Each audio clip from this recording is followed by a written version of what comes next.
Hi guys, this is Abhi from Gokcedb. In this video, you're going to learn how to enforce encryption on an S3 bucket using a bucket policy in AWS.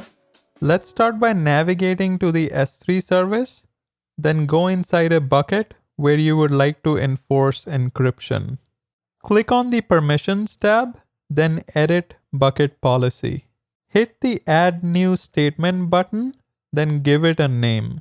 For principal, I'm going to select star, which means it applies to everyone. And for effect, I'm going to say deny.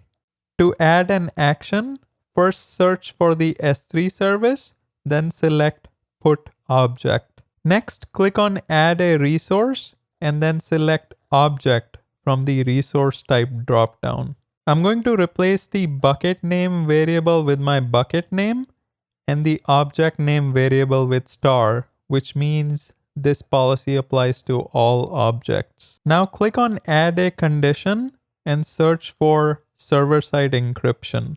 I'm going to leave the qualifier to default and select null for operator.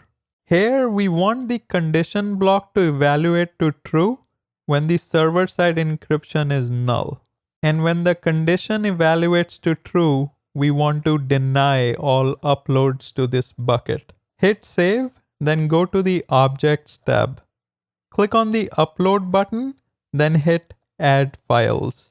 Select a file and then hit Upload again. As expected, we got the upload failed error because we did not enable server-side encryption. Let's try uploading the file again, but this time expand the Properties section and enable server-side encryption by specifying a key. I'm going to select an Amazon S3 managed key, then hit upload. This time the upload went through successfully. There you have it. Make sure you like, subscribe, and turn on the notification bell. Until next time.